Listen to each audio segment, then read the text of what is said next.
I know your time is valuable, so it's greatly appreciated when you spend some of it with us in the trenches with Dave Lapham, brought to you by First Star Logistics, as always, coming to you from the studios that First Star Logistics provides to us, which we are eternally grateful for. We also are extremely appreciative of the gentleman that has decided to join us today. That is none other than safeties coach Jordan Kovacs. And this was his first full year as an NFL assistant. And he did a heck of a job on the back end with the safety position. And we talk about how the safeties performed and how it got better as the season went on. He talks about that in very good detail and honesty. We talk about his relationship with Lou Anarumo and the opportunity that Lou Anarumo, gave him with the Cincinnati Bengals. And also, of course, we're talking about the new defensive coordinator, Al Golden. He's had a working relationship with Al Golden before. In fact, he coached for him during COVID when Al Golden had COVID protocol issues, and Jordan Kovacs was a quality control guy at the time, and he coached the linebackers in 2020. So they go back a ways. There's in the coaching world, it's all commingled, man. Everybody's got a tie, and that's the case with this coaching staff. This coaching staff is young, enthusiastic, energetic, great teachers of the game of football. That's what it's all about. I mean, high energy every single day. I'm excited about what this coaching staff can bring to the table. And they're in the process now of evaluating last year's tape, talking about schematics for this year, what worked well last year, what didn't, what might be added, expanded upon, all kinds of things happening down at Paycor with safety coach Jordan Kovacs and the defensive staff in its entirety.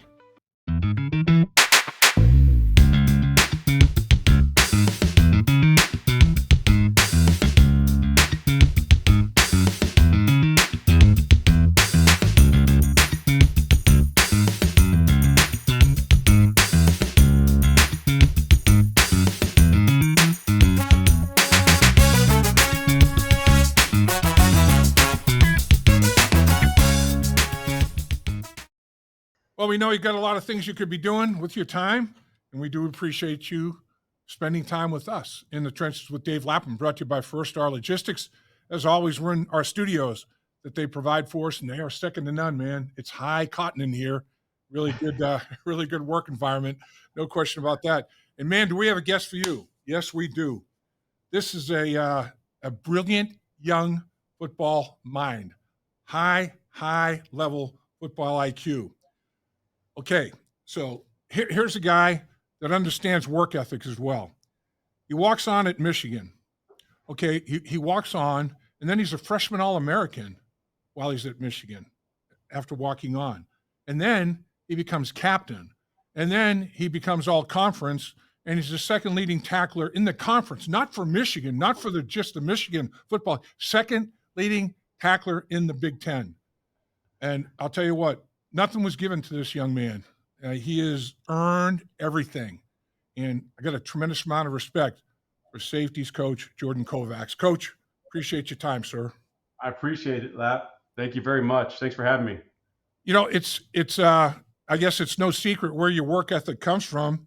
Your dad walked on at Michigan for Bo Schembechler.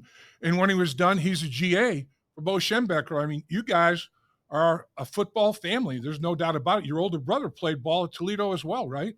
Yeah, my older brother actually was committed to Baldwin Wallace, and then he transferred to Toledo, or ended up at Toledo before he got to Baldwin Wallace. But he didn't end up playing. But he did. He was a really good high school football player, and sure as hell would have made a hell of a player at Toledo. I know that. And what about your dad? I mean, your dad, he kind of was the initial stage or phase of the legacy that the Kovacs family has up at Michigan, wasn't he? Yes, he was. Yeah. Early in his career, in his playing career, he decided he wanted to play at Michigan, and he walked on there, had was around some great football teams playing under Bo Schembechler. And I think that's when the brainwashing began for me. You went to a lot of Michigan games, didn't you? I grew up going to the Big House. Yeah. So, I mean, we grew up with season tickets. So I was at damn near every game growing up. And I just grew up with such a passion for the Maize and Blue, and it's funny how things worked out.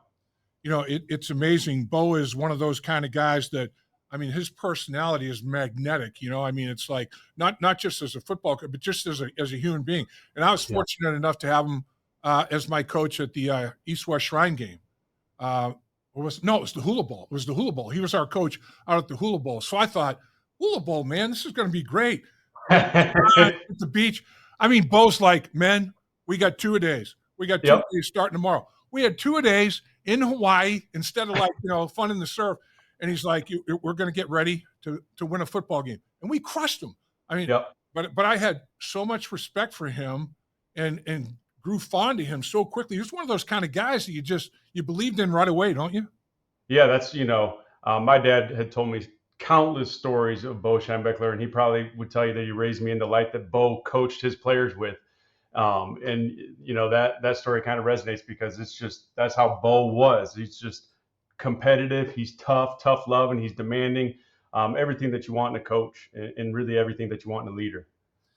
So you've really had a very meteoric rise, a very quick rise to the ranks of being safety coach for the Cincinnati Bengals. Take us through that process. Take us through what led you to where you are today.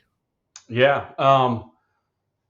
Obviously I played in the NFL, and really coaching is a funny business. I think, you always know that every profession, it's about networking and it's about who you know.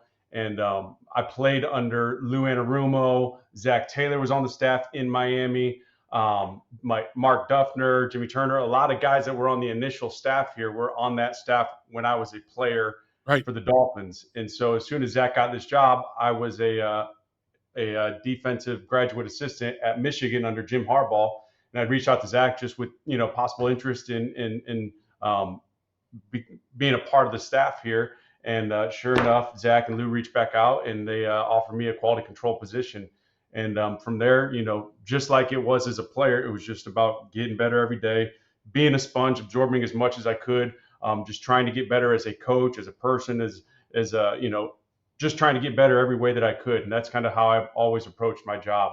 And so I think over the course of several years, I became a better coach, and ultimately last offseason when a position opened on staff, they slid me right in to be the safeties coach. So it's been a process. Some would say it was meteoric, but to me, it felt a little longer than than others. But you paid your dues, no question. You know what I will say though, Lap, is, I think a lot of times guys get jobs really quickly, but I just find so much value in being a quality control coach and doing it from the roots on up. And as a QC, you feel maybe like you're underappreciated, but you are in there with the coordinator every day, devising game plans and just organizing how you want to structure your installs. And then you're the one that's drawing it, right? You're drawing all the defenses, and there's no better way to really learn defense than to draw them, because you're learning every position and how all the techniques tie in together. So that's not something I would have ever wanted to pass up. When you look at it, all the coaches you were exposed to, and you mentioned Jim Harbaugh, who's got it better than us? I mean, that's just no kidding. I mean, that's his deal, man. And, right. and it's so true, though. I mean, it's you work hard, but there are tremendous rewards, man. Who's got it better? And you mentioned that when you were a quality control coach. Well, in 2020, the COVID pandemic, and Al Golden was in concussion. He was in COVID protocol. Yep. All of a sudden, who's the linebacker coach that week against the Pittsburgh Steelers in Week 10? Quality control coach, right. Jordan Kovacs. So your relationship with Al Golden goes back to that, and maybe even before that. Talk about the new defensive coordinator that you're going to be working with.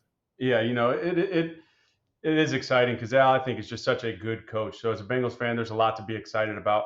Obviously, it's hard seeing guys that you've been around for so long leave the staff, and there's no questioning the success that Lou and that staff has had over the last several years. But sometimes change is necessary, and I'm just so excited to be a part of this staff with Al. Al's a very detailed. The one thing about Al is nobody will outwork him.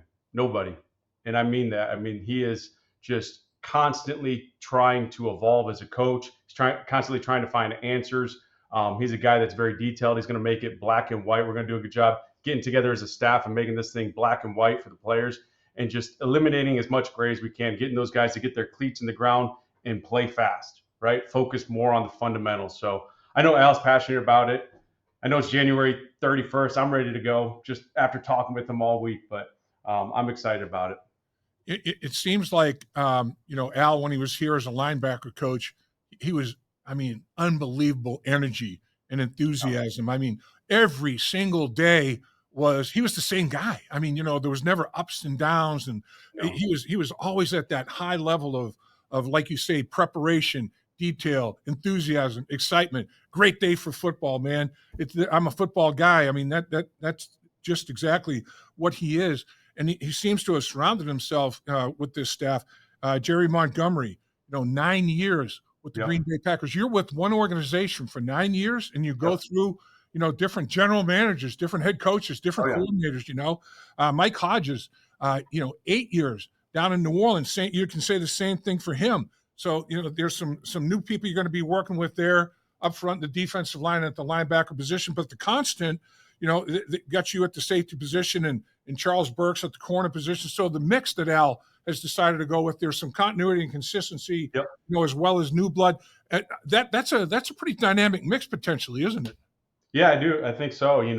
I think it's valuable to have some guys from the previous staff that we can help kind of translate the things that we were doing before, where we think that we can improve. And it's just been a collaborative process. And, to your point, I was with, this business is a funny business. It's a small world.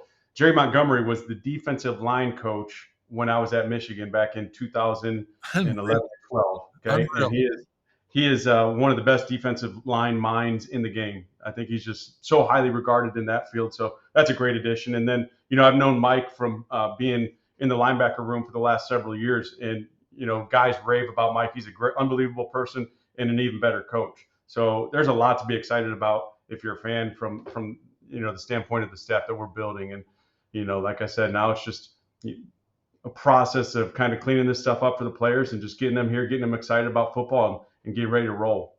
You're a young guy. You're 34 years old. Charles Burks is a young guy. Mike Hodges, I think, is 38 years old.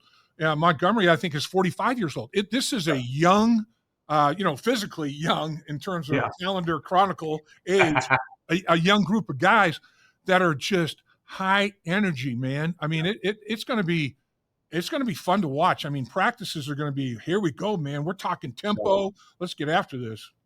That's right. And I think that Al's going to be the guy that spearheads that too. He might be older than us, but he might be the youngest at heart. And he's just a guy that is, he's all energy, especially out on the field. And as a player, I always like coaches that are just good, positive energy, get you excited to go out there, work and try to get better. And, I think that that's what this staff is going to try to emulate as well. It's Al obviously can look at tape and he can see things and he can say, okay, well, that little package, that's similar to what I believe in, what I did at Notre Dame, as a coordinator. I played a lot of man coverage and, I rushed with 4 and then covered people. And we got some people and we're going to have to get some other people. But when he can look at the actual tape, but the thing where you guys provide value, not only in that regard, like you said, things that worked well are this one, maybe we should junk this one. This one really didn't give us much mileage, but the people, know the guys, what their makeup, their personality, what the hot buttons, all those kind of things. That's invaluable as well. Not just watching tape, but you've been on the grass with these guys. What guys can come off this field and say, hey, coach, man, this guy he's a blazer. I need some help here. Whatever the case may be. You guys can provide all of that for Al as well. No question. I think that that's invaluable input. And that's kind of been, the process so far is just kind of helping him get familiar with the personnel. And Lap, like as a player, you feel, the tape only tells you so much. You might know, you can maybe see measurables, okay, but ultimately, like it's more than that. It's about character. It's about accountability. The guys that you trust on the field. It's about being just a natural, instinctive football player. So sometimes you don't get necessarily a feel for that just from the tape alone, and that's where maybe Chuck and I can provide some input as well. So what's it going to be like now? The staff is just put together. Is everybody? You guys have probably way far ahead in terms of breaking down every play, that your players performed in last year? Is the entire coaching staff doing that by position group, or do you have to do something before you get into that? Is there a meeting of the minds collectively as a staff to talk about overall philosophy and all that sort of thing before you attack the tape? Take us through kind of like the ABCs of what goes on when a coaching staff like this is being assimilated. Yeah. So the first thing that we're going to do is we're going to evaluate our players, right? And that's where Chuck and I are a little more familiar with them. But I'm sure Jerry, the second he gets in here, Mike, the second he gets in here, those guys are going to be evaluating their players and getting a feel for their personnel. Yep. And from there, then you make decisions on, okay, what do we need in free agency? What do we need in the draft? Right. And then from there, you get rolling. The next thing you know, it's the combine and you hit the ground running. But that's kind of how you kind of structure the offseason. And then when you're a new staff like this, we're going to spend a lot more time talking scheme, right? So it might be scheme in the morning, personnel in the afternoon, scheme in the morning, personnel in the afternoon. And you just kind of do that throughout the first several weeks. And, hopefully by the end of the offseason and by the time you get into the thick of the draft, you're in a good position. A big thing with players, coach-player relationship is when players look at a coach, they look for credibility, and mm-hmm. they feel the guy out and, oh yeah, man, this guy's the real deal or whatever. But, credibility. How about Al's scenario where the last game that he was with the Cincinnati Bengals was the Super Bowl against the Rams? The last game he coached at Notre Dame as a defensive coordinator was the national championship game against Ohio State. You know what? If I'm a defensive player, I'm like, dude, I think I might listen to this guy a little bit. I think he might have something on the ball. And that is, that's kind of a groundbreaker right there, isn't it? No question. It's kind of funny how it's played out, but he's certainly left his fingerprints on the last two organizations he's been a part of. So again, like if I'm a fan, I'm excited to have a guy like Al back, and if I'm a player, I'm even more excited. I know you were busy as hell with what you're going on with the Bengals, but did you kind of keep like at least an eyeball on Notre Dame? And man, look what's going on with Al and Notre Dame up there, man. That defensive football team is competing and performing at a very high level. Yeah, no doubt. He's always a guy that, first of all, I appreciated learning from him because I was with him for 2 years here, really specifically in the linebacker room. So, there's so much that I learned just from being directly under him. And then, watching him from afar, how he runs the program, the things that he's done at Notre Dame, the scheme that how he's evolved the scheme. Because a lot of the scheme he kind of took from here and tweaked it and evolved it. And that's just kind of defense in general. But I think as a coach, you always watch other coaches that you think do a damn good job. You watch them from afar. So you mentioned Lou Anarumo, and obviously he's a guy that gave you a great opportunity. And I know a coach that my first line coach, for example, I have an affinity there. It's because, man, this dude, he gave me the initial foundation. I've always got a soft spot in my heart for that first guy, that I worked with and everything. And I know you and Lou have a tremendous relationship. And we all know Lou Anarumo is a hell of a football coach. Yep. And now he's the defensive coordinator with the Indianapolis Colts, and his career continues, and it should. He's a damn good football coach. What do you have to say about what did you learn most, I guess, in your time with Lou? Yeah, no, I'm just so appreciative. Like you said, you always appreciate guys that give you a shot. Okay, Jim Harbaugh was the first guy that gave me a shot at Michigan, and then between Zach and Lou giving me a shot here.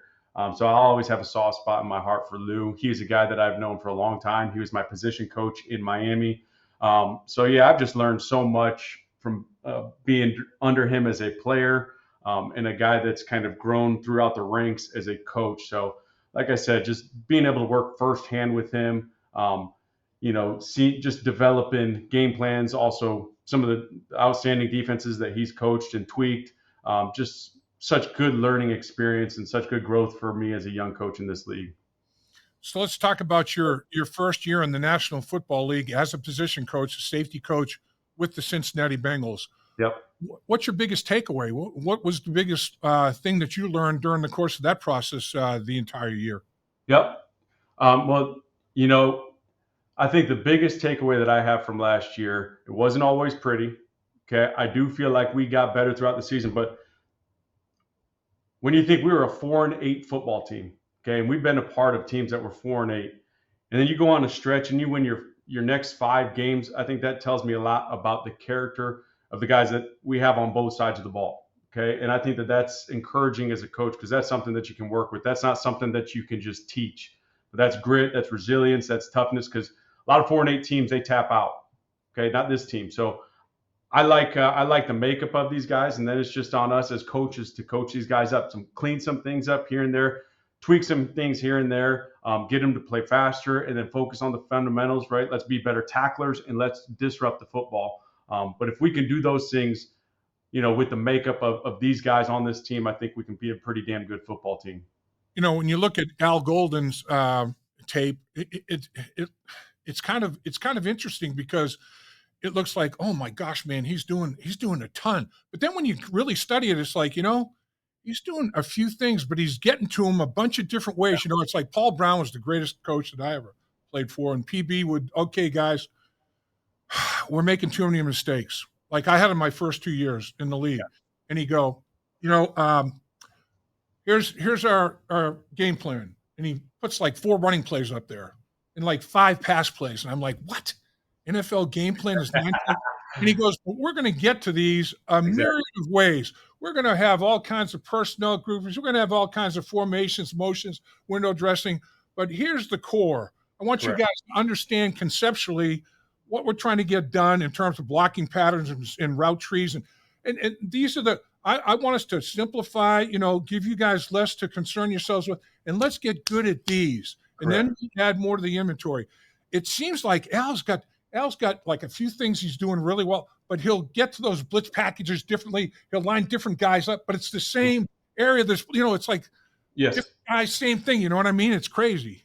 Everybody's got their different philosophy when it comes to coaching, but I see it just like you said PB did back in the day. It's keep it simple for us, present it as complex for the offense, right? So keep it simple, right? It might be a similar pattern, whatever it is. Maybe you just have to change up the personnel, and it presents as something totally different for the offense. And the more that you can do that, you can get really good at the fundamentals, right? And you can keep it as much or as complex as you can for the offense. And that's really the beauty of football. Yep, no doubt. It seems like Al's the kind of guy, too, that's egoless in terms of, hey, I'm about collaboration. Yeah. If you have an idea as a coach, let me hear it. Let me hear it. Let me evaluate it. If players come off the football field and like, Coach, God, that dude is fast. You got to give me some help over there. Whatever we're doing, man, make sure I get some help. This dude is a freak. Or, the D lineman comes out. This guy's a beast. I don't think I can handle him in one-on-one. I'm going to be honest with you. Those are the guys on the ground. It seems like he's the kind of guy that listens to that kind of stuff, and it's going to be a big collaboration, is it? Yeah, no question.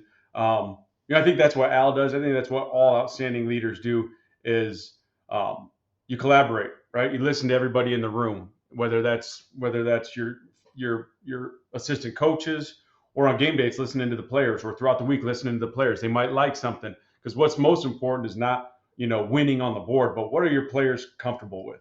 What do they see? How do they feel it? And do they like it? Right? Is it something that they are buying into? And like I said, the more that you can do that, the more that you can keep it simple, make it easy to teach these guys, and then you can focus on other things like the fundamentals, the ball disruption, the tackling. That's where you become a better football team. So to your point, Al is a guy there is no ego, right? There's no ego there. He's an outstanding leader. He's a guy that's going to listen to, like you said, we've got a younger staff. Sometimes those voices may not be heard on other staffs, but Al's not that way. He's not wired that way, and he's going to listen to his coaches. He's going to listen to his players. And that's one of the things that I admire about Al. You just said something that is such a great statement. Win on the board. Who cares if you win on the board? Honestly, man.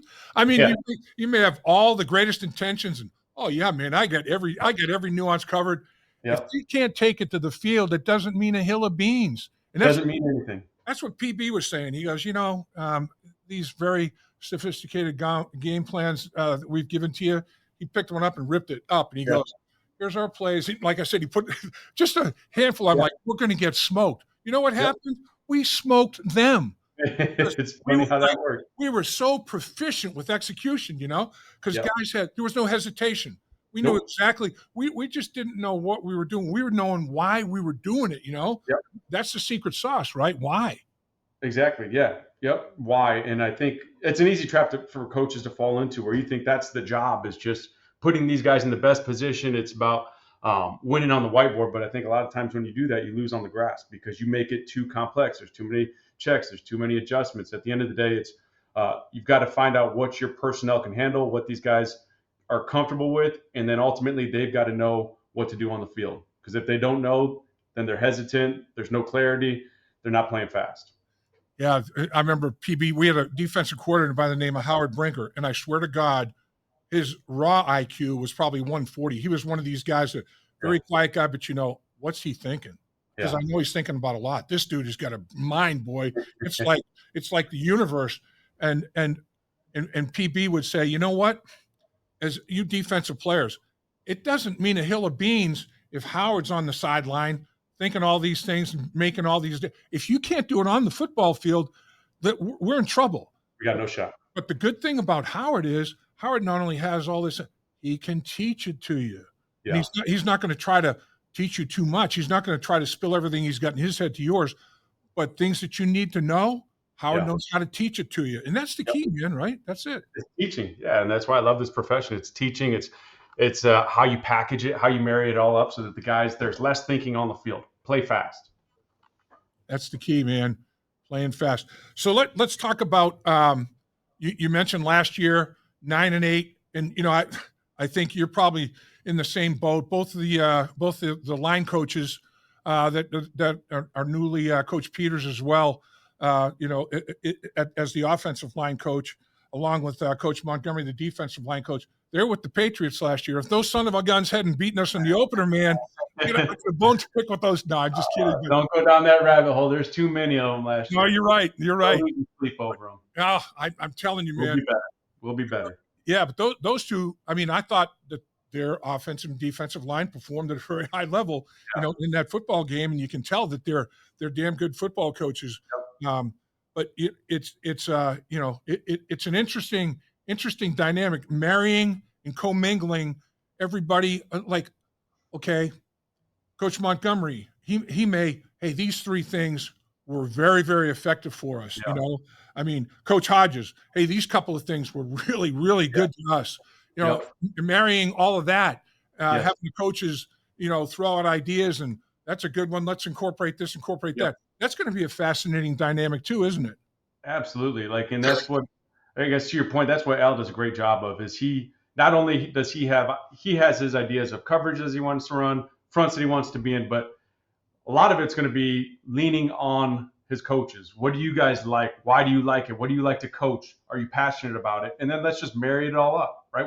We can somewhat tweak some things from the old scheme, and then we can start from scratch and make some things new, give it some new life, and package it so that we can teach it well to the players and get those guys to buy in. But he's already been raving about both Jerry and Mike ideas that they have, to help in the run game, and then how we can marry that up with the coverage and in the back end. And it's going to be a process, but it's going to be a fun process. Yeah. If you're going to cookie cut or something, say, here's what I am, here's what my scheme is. And I don't give a damn if you can't do it. If you can't, I'll go find somebody else. Well, yeah, you can find other, but if you can't find, at some point you have to say, all right, I have to make sure that I'm doing things that fit the attributes physically and mentally that my guys in the field have. Because if I have one guy out there that doesn't get it, you're in trouble, right? Everybody has to be on the same page. Everybody has to understand the whys, like we were talking about. Exactly. No, 100%. That's football. So let's talk about your back end. How did the safety position play for you overall as you reflect back on your first year as a safety coach? Yep. We got better as the year went on. It wasn't perfect, like I said. Ultimately, it wasn't good enough. The standard here is to be in the playoffs, and we didn't do that. But I will say, like I said, we were a 4-8 football team that ultimately won 5 games down the stretch. And I think the safety room in general, I felt like had an upward trajectory as well. Once Jordan Battle got in there and got his feet wet and started getting comfortable, started getting some experience, I feel like he's a guy was trending in the right direction by the end of the season. He's starting to become a more consistent football player in his second year, and he's a guy that, frankly, I expect him to take off. We got to start putting more on his plate. He's physical. He's a tough kid. He wants to be great, and it's just a matter of doing the little things, being consistent, playing with good eyes. And he's a guy that, again, I'm excited to coach in going into his third year. And Geno played a lot of football for us, and like Jordan, I think that he had an upward trajectory. He kind of went with the rest of the defense as the season went on. He had, I think, a stretch of 3 straight games where he had a pick. He's a guy that has good instincts on the back end, and he just has a knack for finding the football. And I think once we start playing better ball defensively, those turnovers are going to start coming in bunches, and that's just kind of the name of the game there. But overall, we have a good young room, a developing room, guys that I'm excited to continue to coach. We've got Dejon Anthony. He made some noise in the preseason. He's a guy that, he's got some ability. He can be a guy that works into some third down packages, but I'm excited for him to compete with Tyson Anderson, who is maybe one of the best special teams players in the game. And my challenge to him is let's try and carve out a role on defense. So guys that are all really trending in the right direction. And, I'm excited to work with these guys and to continue to develop these guys as well. And as always, I mean, you dealt with injuries back there. That's life in the National Football League. Guys are going to get nicked up and miss, X number of snaps, X number of games. Hopefully not too many of those, but, you like to try to have as many guys play together for as many games as possible because of the continuity and consistency factors and all that goes along with that as well, right? Yeah, I mean, the more these guys really, the more that these guys play together, the better they're going to get. And that's why it was just a process of getting Jordan involved more in the game plan. And I think that you saw his game kind of trend in the right direction as the season went on. And the more that they play together, the more comfortable they are, the more that they trust each other. And defense is a lot about trust. It's kind of like playing offensive line, trusting that your teammates are going to be where they're supposed to be. And it's kind of one of those things that maybe you can't exactly put your finger on, but when you see a team that's accountable, that trusts each other, a defense that does that, then you see it. You feel it. You hit on a huge word, man. I totally agree. I mean, there were 2 things that I tried to be in terms of looking and accepting what my teammates were doing, trust and respect. It's like I trust them. I know they're going to be doing what they're supposed to do, how they're supposed to do it, when they're supposed to do it, all that. And I respect them. I respect their abilities, to be able to get that done. When you have those 2 things, it's a powerful thing. It's like 1 + 1 = 3 a little bit. I know Al Golden is a guy who is, man, take the football away. Let's get the football off them, man. I mean, I remember his tackling drills specifically. One guy maybe stands him up, the other guy targets that football, man. He either punches it out, sticks the helmet in there, does whatever. And then, I mean, at Notre Dame, tops in the country, takeaways, interceptions. He's all about the ball, isn't he? All about getting that ball out, right? ENT, turnovers and tackling. And that's one of the things that he brought here when he first came here in 2020. And it's one of the parts of the game that he's always emphasized, specifically ball disruption. And right. I think that, there's such a strong correlation in this league with turnover margin, right? The more turnovers you force, right? If you're in the positive, if you're in the green, you're going to win a lot of football games. And that's what this game is about. Forcing turnovers and then offensively taking care of the football. But the more that you can force defensively, the better defense you're going to be, right? It might not always be pretty. They might move the ball a little bit, but if you can create a turnover, that's a huge play. I'm interested too. I'm excited. You got Trey Hendrickson, 35 sacks the last 2 years. Are you kidding me? 17 and a half, 2 years ago. I mean, he's a genetic freak. I mean, a genetic marvel, phenomenon, whatever. He is. I'm real excited to see what Coach Montgomery does with Trey because, Coach Montgomery's a guy that was like, okay, I'm going to not only draft and I'm going to develop the young players, but I'm also going to try to develop, the veteran guys. He had multiple time Pro Bowlers that he took to another level during their Pro Bowl run, and there's always meat on the bone. And Trey's the kind of guy, great players want to be coached, man. They want to be coached. Trey wants to be coached, right? Yeah, hell yeah, he does. I think that's one of the things I like about Trey is, I mean, he is as competitive of a guy that I've been around, especially like on game day. On game day, he's one of those guys you can just look in his eyes as a coach, as a player. You know what it's like being down on the field.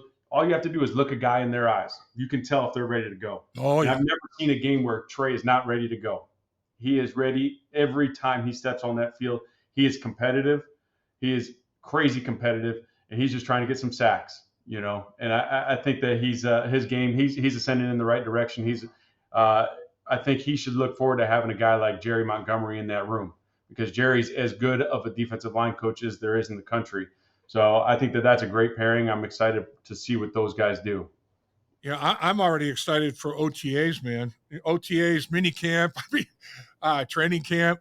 I really think that everything is going to be the tempo, the pace. Yeah. Everything is going to be at such a high level, and I think that that aspect of it, always looking to figure out a way to get off to that better start, like you mentioned. 0-3, 4-8. Avoid that kind of a pitfall. And get out of the gates well. I mean, this football team, the Cincinnati Bengals, have as much talent as just about everybody, any other team in the National Football League. And as everybody on the defensive side of the football knows, man, get the ball to number 9, number 1, hopefully number 5. Get them the ball back. Get them the football, right? Get them more possessions. Yeah, you're exactly right. And Lap, I think like if there's a silver lining in the season is like I said, we found out a lot about ourselves when our backs were against the wall. And I think this is going to be a hungry football team, right? It's going to be a hungry football team, and they're not a team that's just going to say that. I expect them to get out there and work. I expect this to be the best offseason we've had, right? They're excited to get off to a fast start. Okay, there's a lot that we've learned through this adversity, and I think that I expect these guys to really accept the challenge. Yeah, and I mean, you look at it. You have a almost a 5,000-yard passer, 4,800 yards, whatever he had. He set records in attempts, completions, yards, touchdowns, across the board. Triple crown receiver, Jamar Chase. You have another receiver that was 81 yards short of 1,000. You have a tailback that was 19 yards short of 1,000 yards. I mean, there's a lot cooking there on the offensive side of it. So this place has become a destination. This organization has attracted outstanding coaches like yourself and other young football coaches that have a lot to give. It's the same way with players. Players want to go where you can have a chance to win a ring, man, right? Yep. Yeah, I think there's only a handful of guys, at the quarterback position that can win it. And we've got one of them. And I think that you just went down the list. There's a lot of good football players on the offensive side of the ball. I'm glad we don't have to see them every Sunday. I'm glad they're on our team. Yeah, and another one, Chase Brown. Don't want to forget about him. His scrimmage, catch the ball out of the backfield. His blitz pickup got light years better. I mean, he's a hell of a runner. If you give him a crease, man, can he accelerate? He goes 0 to 100 quick, man. 0 to 60 quick. Crazy. Yes. Coach, dynamic. I'm excited, man. Me too. I'm ready. I can't wait to watch you guys out there doing your thing, getting everybody better every single day. Every single day is going to be a good day for football for the Cincinnati Bengals in 2025. Coach, can't thank you enough. Appreciate your talents. I mean, you're a young, intelligent, dynamic football coach, man. And I know the organization, the city of Cincinnati is really glad to have you, sir. I appreciate that, lad. Thank you very much. Have the best day you ever had. Yes, sir. Let's do it. Dave Lapham here. While games are over for the season, there's no off-season for In the Trenches with Dave Lapham or First Star Logistics. First Star Logistics gave away great prizes during the season, which will continue with exclusive content in the First Star Media Group YouTube channel. So please, do me a favor. Subscribe to In the Trenches, hit the like button, and visit the First Star Media Group YouTube channel for exclusive content and special giveaways.